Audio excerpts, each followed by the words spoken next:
In the heart of a bustling city, Jenna, a rising journalist known for her fascination with the supernatural, receives an anonymous tip about an abandoned mansion with a sinister history. Intrigued, she decides to investigate for her next big story, unaware that she and #039's walking into a nightmare. Jenna arrives at the mansion, an architectural marvel shrouded in decay and mystery. The gates creak open, seemingly on their own, as she steps into the overgrown garden. A chill runs down her spine as she feels an unseen presence following her. Determined, she ventures inside, armed with her camera and recording equipment. Inside, she discovers family portraits, old letters, and eerie remnants of a time long gone. Each room she explores tells a part of a tragic story, the life and untimely deaths of the original inhabitants. Whispers echo through the hallways, growing louder and more menacing as she delves deeper. The spirits are restless, and they seem to be aware of her presence. In the attic, Jenna finds an old journal belonging to the mansion and #039's patriarch, Edward Grayson. The journal reveals a dark secret. Edward was obsessed with the occult and had conducted forbidden rituals in a bid to resurrect his deceased wife and child. But instead of reunion, he unleashed a vengeful entity that now haunts the mansion. As night falls, the atmosphere in the mansion transforms. Shadows come to life, and ghostly apparitions appear. Jenna must confront the malevolent spirit unleashed by Edward and #039's rituals. The entity is powerful, feeding off fear and growing stronger. Jenna's investigative skills are put to the test as she deciphers Edward and #039's final entries, which describe the only way to banish the entity, a ritual that mirrors the original but with a twist, requiring genuine remorse and a sacrifice. Jenna prepares to perform the ritual, gathering the necessary items from around the mansion. The spirits of the mansion and #039's inhabitants, now aware of her intentions, attempt to help and hinder her, driven by their own unfinished business. The final confrontation is intense, with the malevolent spirit fighting to retain its grip on the material world.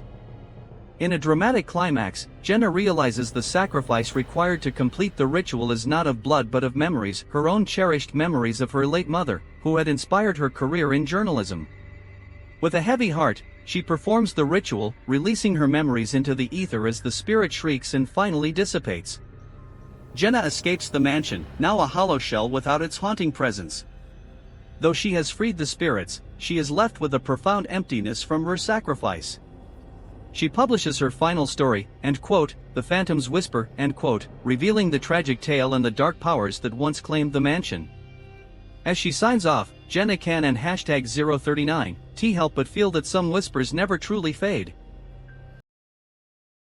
In the heart of Crimson Hollow, a small, isolated town, Emma, a dedicated paranormal investigator, receives a mysterious invitation to investigate Blackwood Manor, a decaying mansion with a gruesome history. The letter, written in elaborate script, promises answers to long-forgotten secrets and the possibility of the supernatural.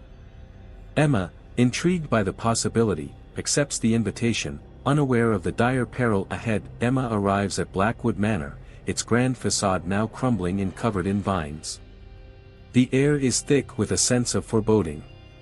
The doors creak open, seemingly on their own, as she steps into the darkened hall. Flickering candlelight illuminates portraits of the Blackwood family, their eyes following her as she moves deeper into the manor. Emma feels an unshakable presence watching her, and the temperature drops, sending chills down her spine. As Emma explores the manor, she encounters disembodied whispers that seem to echo from every corner. The whispers grow louder and more insistent, leading her to an old, dusty library. She discovers a journal belonging to the manor's matriarch, Lady Blackwood, revealing the tragic tale of the family's descent into madness. The journal describes a series of dark rituals and the summoning of a malevolent wraith that brought doom upon the family. Emma delves deeper into the journal, learning that the wraith was summoned by Lady Blackwood in a desperate attempt to save her dying son. Instead of healing, the wraith demanded a soul in exchange and brought death and despair to the Blackwood family. The spirits of the tormented family now haunt the manor, bound by the wraith's malevolence. Emma realizes she must find a way to banish the wraith to free the spirits and herself. As night falls, the manor comes alive with ghostly apparitions. The spirits of the Blackwood family appear, their faces twisted in torment. They try to communicate with Emma, showing her visions of their tragic past. Shadows move on their own, and eerie sounds fill the air. Emma must piece together the clues left by the spirits to understand the Wraith's demands and find a way to break the curse. Emma gathers the necessary ingredients for a ritual to bind the Wraith and end its reign of terror.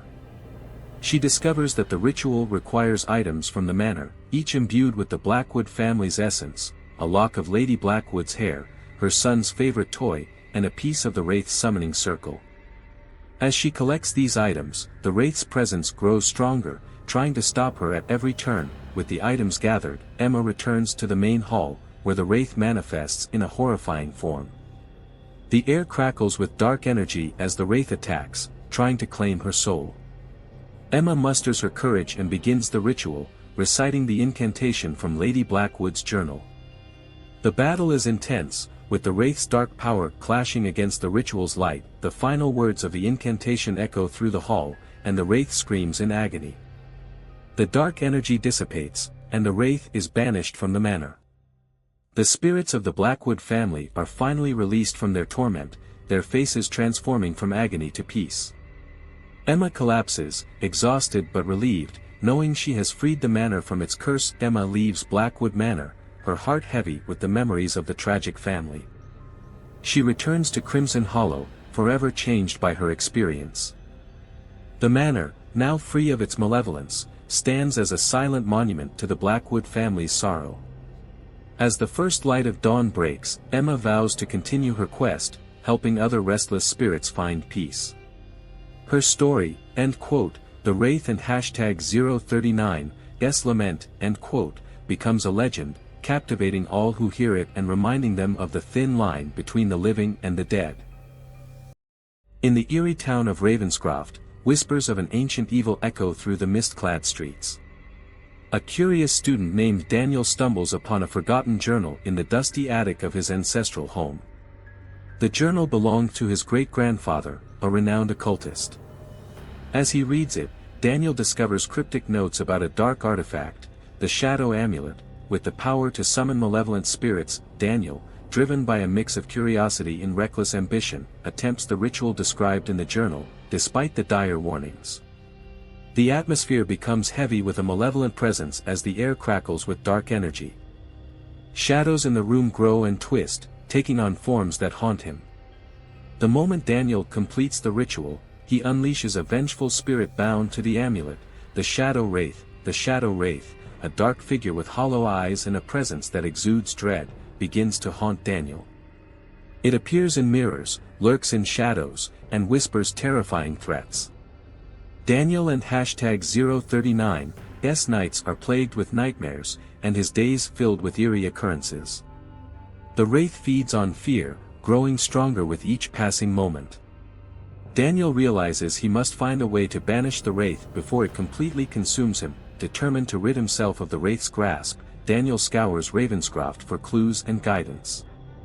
He seeks out the townsfolk, learning of an old hermit named Ezra who once faced the same terror. Ezra, now a recluse, agrees to help Daniel. He explains that the only way to banish the Wraith is to destroy the amulet, but doing so requires performing a cleansing ritual that draws upon ancient, forbidden magic. Ezra leads Daniel to the outskirts of the town, where an abandoned church stands in ruins. The church, once a sanctuary, is now a place of darkness and fear. Daniel must face a series of trials set by the spirits of those who fell victim to the amulet's curse. Each trial tests his courage, resolve, and purity of heart. Shadows claw at his mind, and spectral hands try to drag him into the abyss, but Daniel perseveres. Having passed the trials, Daniel gathers the required elements, sacred herbs, anointing oils, and a relic from the church's altar. He and Ezra perform the cleansing ritual, chanting the incantations as the Wraith's presence grows more hostile. The church fills with dark energy, and the Wraith makes one last attempt to claim Daniel's soul. The confrontation is intense, with the air crackling and spirits swirling around them. At the ritual's climax, Daniel realizes the final step requires a personal sacrifice, a cherished memory, or an item of great sentimental value. With a heavy heart, Daniel offers his mother's locket, a token of his last connection to family. As he completes the ritual, a brilliant light engulfs the church, and the Wraith lets out a soul-chilling scream before dissipating into nothingness. The amulet crumbles to dust, and the dark energy is banished. Daniel steps out of the ruined church, his heart heavy but free from the Wraith's grasp. Rays of dawn pierce through the lingering mist, symbolizing hope and redemption. He returns to his ancestral home, forever changed by his harrowing ordeal. The experience leaves him with a deep respect for the boundaries between the living and the dead, and a vow to never again meddle with forces beyond his understanding. Ravenscroft is at peace once more, but Daniel knows the shadows always linger, waiting for another unsuspecting soul to cross their path.